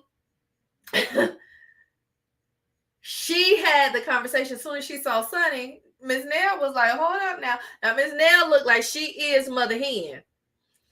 She gonna check whatever is coming in and out the house. She ain't gonna play the radio with you, which I like that. I like the fact that they have her as a character on this show. I really, really do. It's similar to the Karen Huger on Potomac, but Potomac has is a little more refined. Those are the Jack and Jill ladies. Alabama, we are just Southern Belles down here, and some of our Southern Belles carry them pistols on their hip. A pistol. I didn't say. I didn't say not one of them little bitty ones. One of them long ones on their hip. Yeah, so a rifle, I should say. But yeah, so Miss Nail looked like the type of Southern Belle that would carry a rifle on her hip, stick it down her dress. Yes, even with her cleavage out, she got a pistol right there over her belly button. Yes, Miss Nail looked like that type to me, and I like it. I like it a lot because I know what Alabama girls give. I'm an Alabama girl. Anywho, so she got to go check the room because what we're not gonna do is just allow any old floozy into our circle. And so Miss Nail go over to check the temperature, and she's asking Sunny. She is now. Sunny claims that no. I'm sorry. What's the other girl name? Jane. Tarzan and Jane. Jane claims that Melody grilled her at Nell's party, but Nell turned around and grilled Sunny at Stormy's party. She was asking her all the questions like, now how y'all get together? But weren't you Destiny's friend? Well, what you mean y'all weren't friends? Didn't I know that Destiny was going to check on Moses all the time? Nell was she was putting it out there like, girl, you even sit here and lie to me. You're going to have to explain. You're going to have to do some explaining. And then she kind of gave it a resolve, like, okay, well, I know what it feels like to fall in love with somebody, so I'm going to leave you alone. She let her go ahead and take her seat. Now, I will say this. Sunny, you are a producer. That's your profession, is as a producer. You know what these television cameras give. Sunny, go get you a stylist. You are not an ugly girl, and you should not have come on that camera looking like that. Because you know what these cameras give. And what you had on and how you presented yourself was not your best presentation. Not at that Lovers and Friends party, and not even in the confessional. It was not your best presentation. I believe that you can be better than that. So please go get you a stylist. See, Kevin, I told you how I can say the things straightforward. No chaser. Whew. As I'm chasing myself with some water because my throat is hurting. But yeah, so Nell lets her go have her seat, and then Sunny decides that now I want to go have a conversation with Destiny. Destiny gave her a real good grilling. Like, okay, I didn't even want to have this conversation with you, but we all know what time it is. Y'all did some egregious things to me, and it is what it is. She basically was like, girl, why you even want to talk to me? You didn't want to talk to me before, but why are we here? Why? In the confessional, Destiny lets us know, like I said, that fire under pressure. Destiny says in the confessional, it took everything in me not to slap fire out her face. I said, oh, this ain't the first time. Either this is not the first time she's been betrayed like that, or they were pretty close. Because as a woman who has busted windows, I know what that type of betrayal looked like. Oh! Kevin says that Sunny looked like Sigmund and Sea Monster, yet came on camera looking like that. How dreadful. You said it, Kevin. You said it. That's not your best presentation, baby. Do something with this. Do something because it's not a good look. If you're gonna have a bad attitude, you got to look bad, baby. When I say bad in a good manner, but you can't look bad and have a bad attitude. You're right, Kevin. How dreadful and distasteful.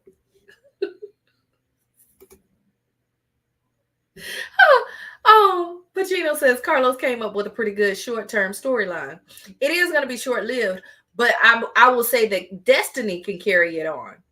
Now, if Destiny is smart, I would have me a therapist lined up for next season to see me go through the therapy of getting over this type of betrayal and giving my backstory of how I've been betrayed in the past. If Destiny, if you're listening, please come on, let's do this.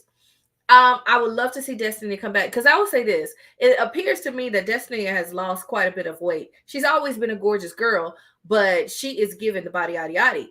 In this scene with Destiny and this fit on, I saw,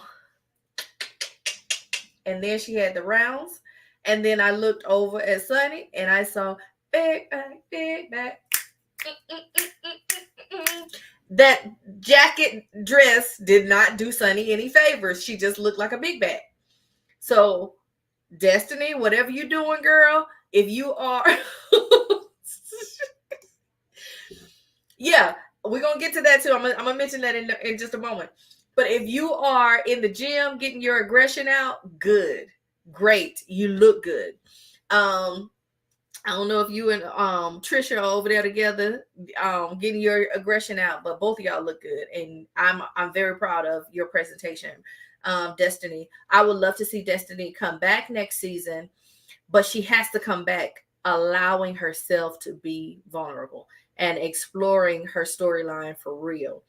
I know that she's in the throes now. I saw the interview that she did with Dr. Heavenly, and yes, Pacino. Destiny has some issues with Melody. All the more reason for you to have your therapist already lined up. Where is Dr. Francis? Call Dr. Francis, Destiny. Get Miss Dr. Francis back. And y'all go talk about your problems with Melody. Then Melody got somebody to film with too. If she can stop cussing everybody out. And talk about your betrayals in the past. Let's see you going on new dates, girl. Because you look good and you ain't even got to be committed, just going out. And I want to see with the stuff that you be showing us on Instagram. That's what I want to see on the show, Destiny. Because girl, you be doing it, you be dipping it and doing it, and you be with all the people, you're doing all the things. You are outside for real, and we want to see it on the show. Now, are you outside and you don't want us to see who you outside with? Now, we don't want you to go hire nobody. We don't want you to pull no Giselle. But at least get a commitment from the person that you with that, hey, I'm finna go in and be outside with some other people for a few days, okay?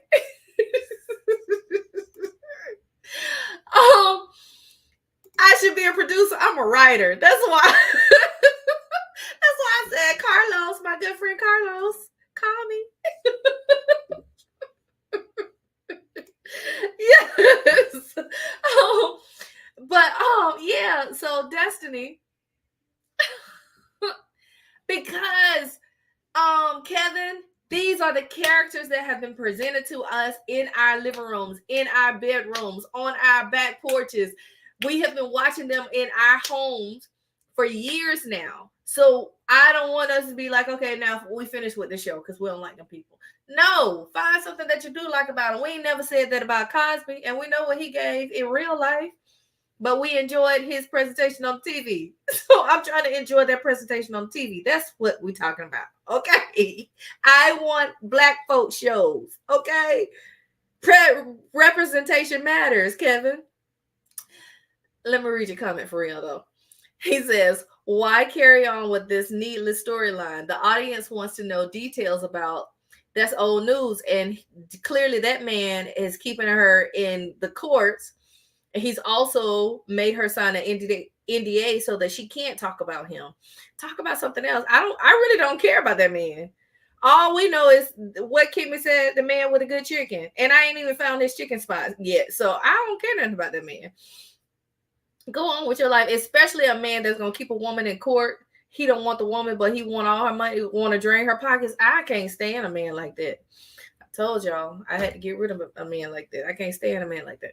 Destiny can stay away and never come back. Get away from me with this Apollo. That's real cute and funny and cheeky, Kevin. But at the same time, I'm not interested in just throwing all the cast members away. They came onto the show with something to give. So let's salvage all that we can get out of them. And that leads us back to the Martells of it all. Now, one thing that I did see after Destiny talked to Sunni, it appears that her and Martell are really good friends. Cause he was able, he ran into her and she was like, coming out of the heat of the moment, and she shared with him what had just happened. And he was like, "Oh, you ain't throw no hands? Like, girl, I know what you give." And she was like, "No, I didn't do it. But give me a drink before I do it." And he did, they laugh and they talking about it. He's being funny with her, but it's calming her down at the same time, which was cute to see. That's why I said there's still value in Martell on this show, because he's really friends with these people. Same thing goes with him and the guys.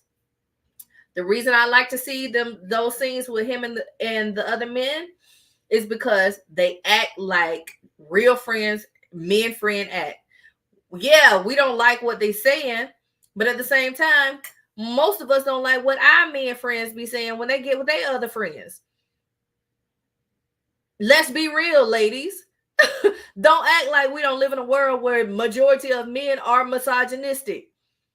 Now, y'all tell me, present to me all these healed and whole men that you got in your lives that are so perfect, and they will be better suited for the camera. Don't act like that. I'm just saying. We live in this world. These people are showing us their real lives. All right, so Pacino says, "I don't want to see the dismiss of Destiny Melody friendship revisited." Okay, well, we could not. We don't have to, but I was just throwing out an idea. Kevin says, "Boo boo and bye, Destiny." Kevin, I love you. I really, really do. Hence the reason why Destiny needs not to come back. Get off my TV. Let's agree to disagree. Right. Let's do that. All right. So, a couple of other things. Moses, did y'all hear her say that she was with Moses?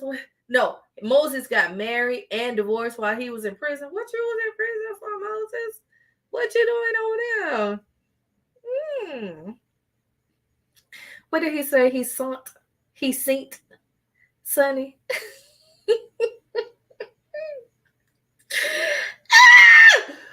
Y'all, I got plenty of people in the family that talk like that, so I ain't gonna laugh too hard. But you think maybe this new revelation that he spent some time away, sometime long enough to get married and divorced, that amount of type of time, spent it away behind bars, you think maybe he missed out on some education in the meantime? Kevin has some ideas about why he had to do some time away. But now Destiny is out here telling folk, even though she pissed off with him, she was saying on that interview with Dr. Heavily that the man got money now. So maybe, Kevin, maybe he pulling a whole Woody from the YSL trial.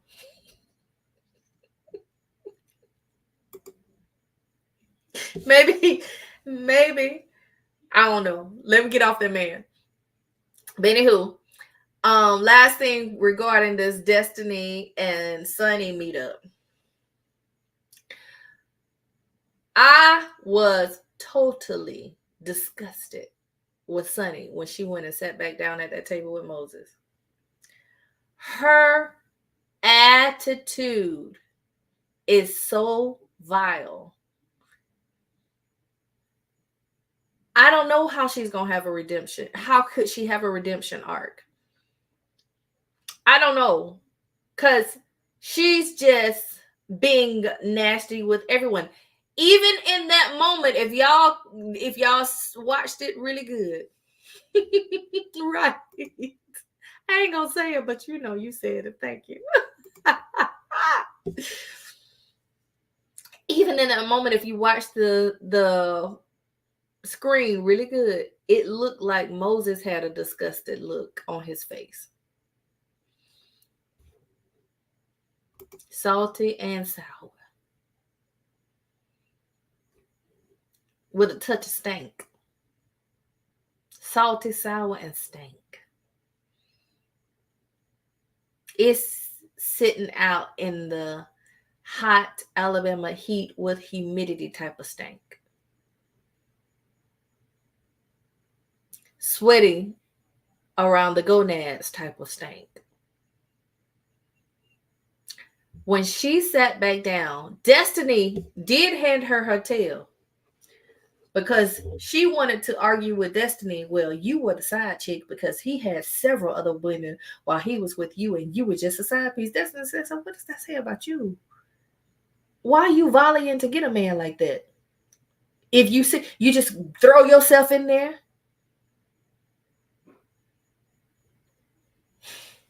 And she said, and he's still cheating on you now. The folks back in Missouri are calling me.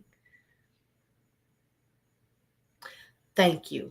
Yes, that was the part. But it wasn't just that. You just came off a heated discussion with Destiny. We're at a lovers and friends event. Just about any young lady that is considered a lady that I know in the Black community in Alabama know how to mind your manners when you go to a nice event. Yeah, and I said it appropriately. Any lady that is considered a lady in the southerns of Alabama, you know how to mind your manners. When you don't like something, you don't have to say it out loud. Just push it back on your plate and let it go. And you know these cameras are watching you. But not only did she say that, the way she was hunched over at the table, y'all, posture matters to me. We talked about this, Kevin, so don't get on me no more. The way she was hunched over at that table with that big back jacket on. It was like, well, you were the one, you dropped the ball, and I picked it up and I scored. Girl, if you don't get off my TV, get scat, scat cat, and don't come back. Because this is not cute at all. What do you mean? She dropped a ball and you scored. It wasn't a football game. It's not a basketball game. And what prize? What was the prize? Sunni and Destiny are going back and forth over a dude. Make it make sense. Both looked foolish. I disagree with that, Kevin. That's not my perspective. My perspective was that Sunni wanted to go back and forth. And Destiny basically let her know, I'm not doing this with you, girl. Even when Destiny walked away and ran into Martell, she said, I hope they're happy together. They deserve each other. I hope they're happy together. And I understood. I feel like the energy she gave sounded honest to me. It appeared honest to me that she really meant that. Like, you got what you wanted. I didn't feel like she was trying to go back and forth to try to get him back. I don't feel that. Destiny was like, okay, you did some foul stuff. Now it is what it is. We don't need to talk about it. You did what you did. I said what I said. Now we're dismissed. I didn't want to have this conversation with you anyway. Kevin says Hunchback of Notre Dame. That's what she was given. And stupid looking. And I hated it for all womankind to see her acting like this on this national TV show.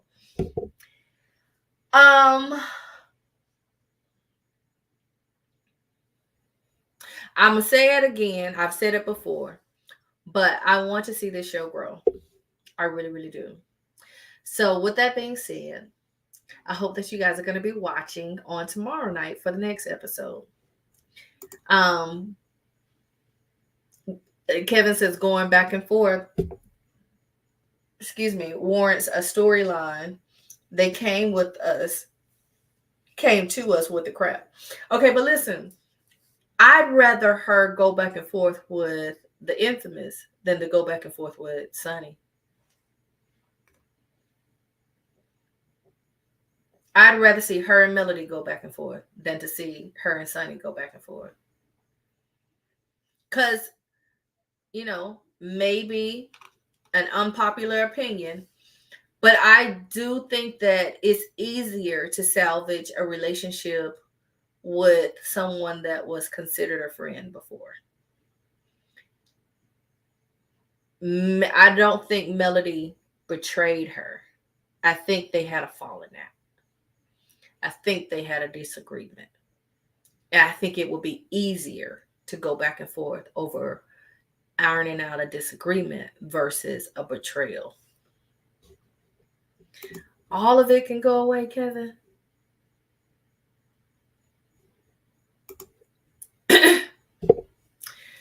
Pacino says that's the direction that they're hinting at for Melody and Destiny. I hope so. Now I am under the impression that Sunny is possibly already pregnant, expecting, and I see in one of the trailers that Chris Fletcher is supposed to be looking for a house for them in the Huntsville area. Um, I don't know if my good friend Carlos plans to keep Sunny and Moses on the show. It does appear that Moses has a relationship with the other men on the show. They might be gearing him to fill the spot of a Martell that may be exiting. Um, but they're the only couple that I would not like to continue a storyline. Because even with them having a baby, I can't even get excited about it. Because it's almost like we know how this story ends. It's destined for doom. Yeah, Sunny met her destiny. Her destiny has arrived, and it's doomsday. With all that being said, y'all, I enjoy this show. As you can see, you definitely know I enjoy it because I talk about it so much and so long. I got so many words to say when it comes to this show. And watch me go right back to being silent when I get off this camera. But I hope to see y'all back next week. I'm going to get back on schedule. I promise, I promise, I promise. I was outside last night. By the way, Tarzan and Jane, did we see them in this episode? I don't remember seeing them this episode. Oh yes, we did. We did see them briefly because Stormy was trying to explain how to pour down the stuff on them. I don't see the chemistry. Now I'm sure there's some good recreational activity, heated fellowship going on between them. But I don't see the chemistry. I don't. I would like to see them and their storyline continue into another season because, my good friend Carlos has already let us know that the girl real husband is going to come onto the show. And we got to figure out what the world is going on. I want to see that. Yes. Even I can live through her talking when I'm like this. But I don't care to see the Moses and Sunny storyline continue. I don't think it's good for the community. It's not good for us to see, because honey, we don't want to promote that in the community. Anywho, y'all, If you haven't noticed, at the bottom of your screen, there's a dollar sign there. So if you'd like to contribute to the Alabama Church Girl funding of the show, y'all know what I'm gonna do with it. I'm going to invest it back into the tea parties. Thank you, Pacino. I greatly appreciate you guys joining in on the conversation. I appreciate everybody that joins it. I see, there's quite a few people in the chat, but I do also appreciate those who are actually commenting in the chat, because it does make for a great conversation. That's the whole point of me turning this camera on, is to have a discussion. Let's have a discussion. Do y'all see it like I see it? Are we seeing the same things? Or are we seeing something different? Tell me what you see, girl, because my lenses might be a little rose colored. My lenses might be a little orange, a little sunny side up. So did you see what I saw? Because I think I saw something. But anywho, I always appreciate you guys. I really, really do. And like I said, in the bottom, if you choose to become a member of the channel, that membership is made available to you. We have 3 levels of membership. You can either become a saint, or a missionary, or an evangelist with us over here at the Alabama Church Girl House at the ACG Ministries. Yeah. Let's see you back on next week. What is happening next week? Oh, it's a holiday next week. Holiday is on what day? Wednesday?